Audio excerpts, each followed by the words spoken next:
TUC Congress here in sunny Brighton.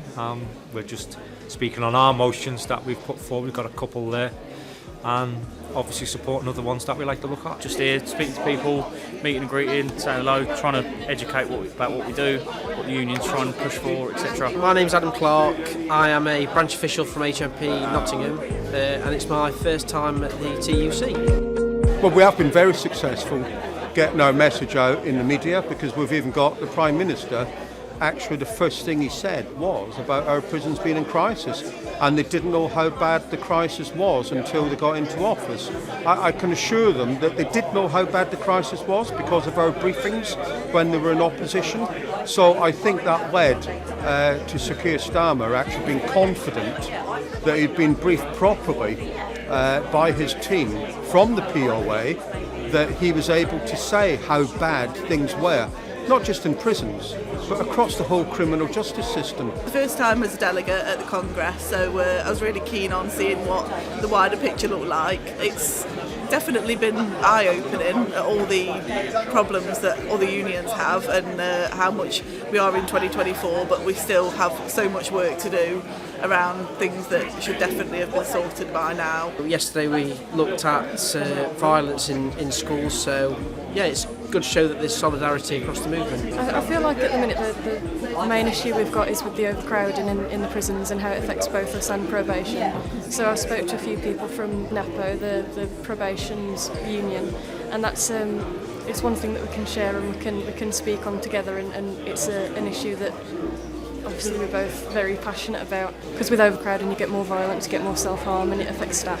You know, it's evident that through consecutive governments over the years, prisons have been neglected, lack of infrastructure, lack of investment, and it's come to a head when there was literally prisons were full, and then with the concerted and disciplined public disorder over the last couple of months, it's even heightened it, because it's all right taking a tough stance on this, but there's nowhere to put them. You don't really see a lot of it, but it's a lot of the support and stuff that we get, all the way up to like Parliament and people that come down to these, and also what we're pushing for, so our right to strike, and it's the other unions that support us in that fight as well. It's not just the POA pushing for it then becomes ASLEF for jumping on board, and again I think ASLEF's supporting our motion to get our right to strike. Make the most unnecessary contribution today.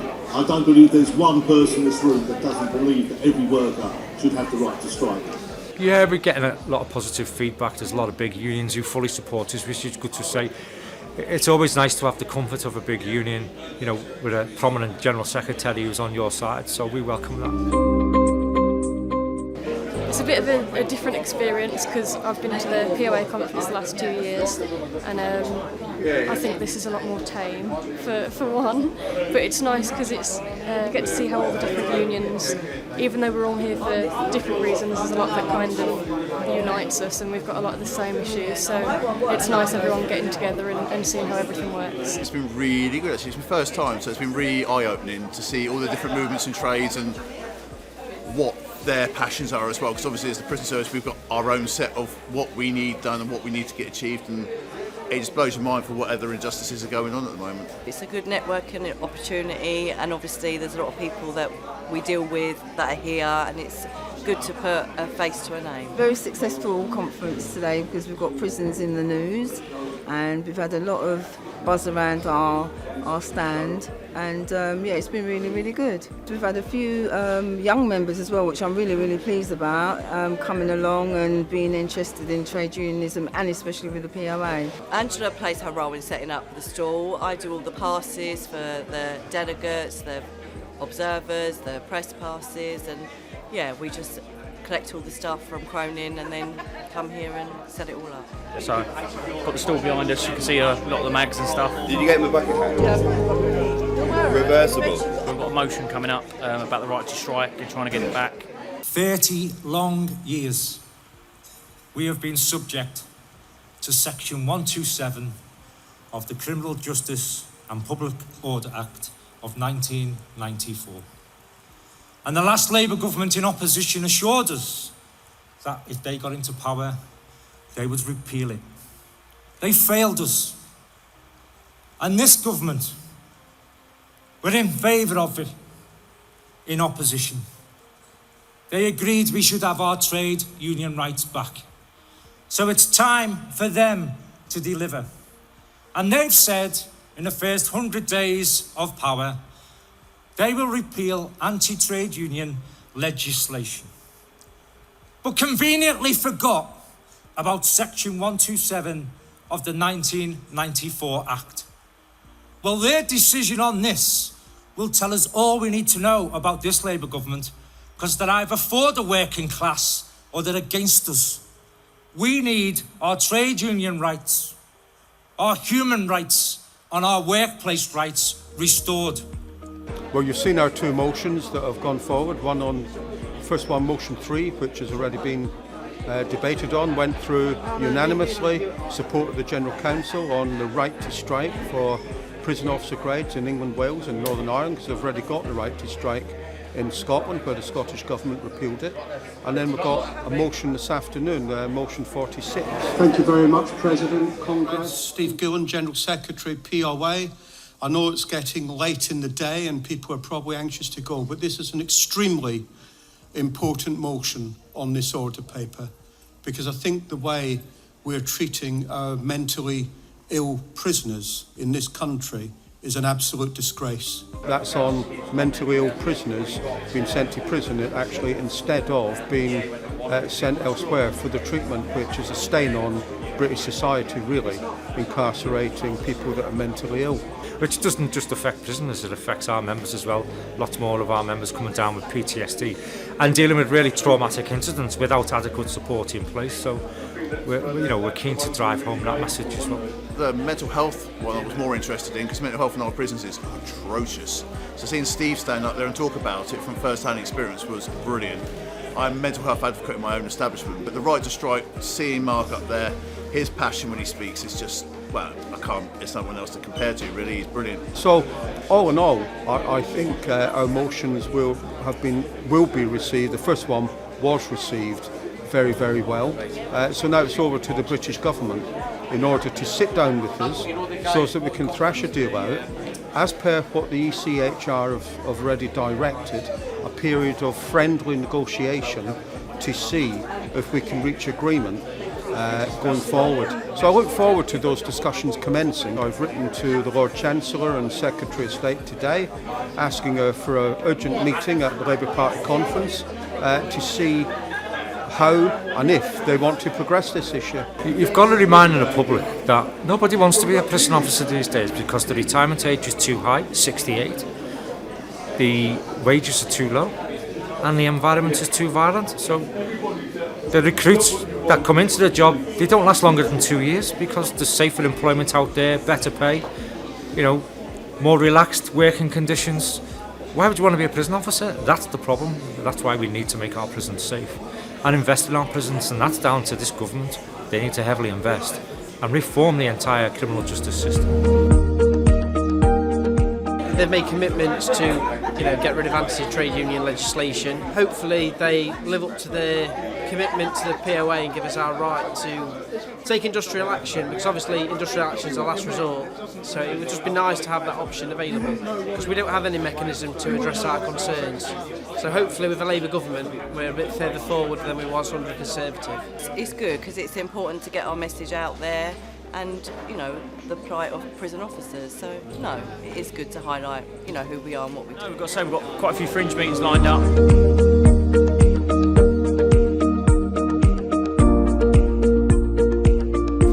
We've got 14 million living in poverty, 4 million children, 1 million children now classified as living in destitution. We've got 2 million pensioners living in poverty. POA have actively supported it for a long time now.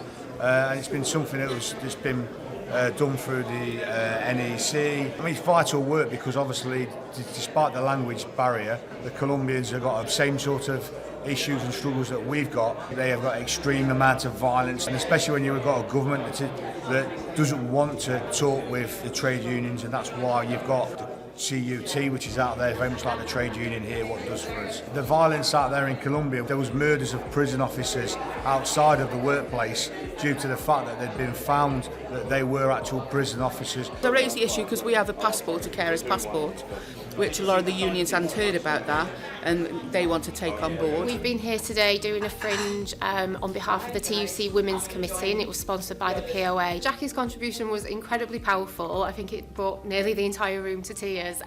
So Jackie was telling us about some members that she supported and their experience in the workplace, where when they had really life-changing things happening with a partner becoming very seriously ill, and they weren't able to get the support that they needed in the workplace, and it was Jackie and the POA that stepped in and helped to support them. We got together with HR and Carers First, and we produced a policy to help everybody. It's not brilliant policy, and there's still a lot of work to do for frontline staff, because governors don't really appreciate the time that uniform staff might need off with their people that they are caring for, because it's difficult because of safety and numbers that we need on duty. However, you know, they've got the same responsibilities as people who are not operational and not in a uniform, and more thought needs to be given to them, and governors need more training really in how to deal with people who are carers. It's fortunate that RNEC are quite vocal, and they do a lot of good work to get the message out, because obviously as a serving prison officer we're restricted to what we can say to the media. You know, we're restricted in what we can and cannot do because we're bound by the Official Secrets Act. So it's good that the message does get out there and that we have a good NEC that does that for us. I hope I can come again next year, but we'll see if I can. I'd like to get up and speak at some point. I know I've been a delegate this year, so I don't know if I will be next year, but with any luck I can try and progress a bit and get up next year. Even though they might not see all the work that goes on behind the scenes, the union's fighting for them constantly. Like every issue that we've got in our prisons at the minute, it's a constant battle, and this shows it. It's never ending. When you shut down 50% of magistrates' courts in England and Wales, then you know you're in trouble. When you shut down 20 prisons over a period of a decade and you don't reinvest in those prison places, you know you're in trouble. When you've got a backlog of 300,000 magistrates' cases and 60,000 Crown Court cases, we know we're in trouble.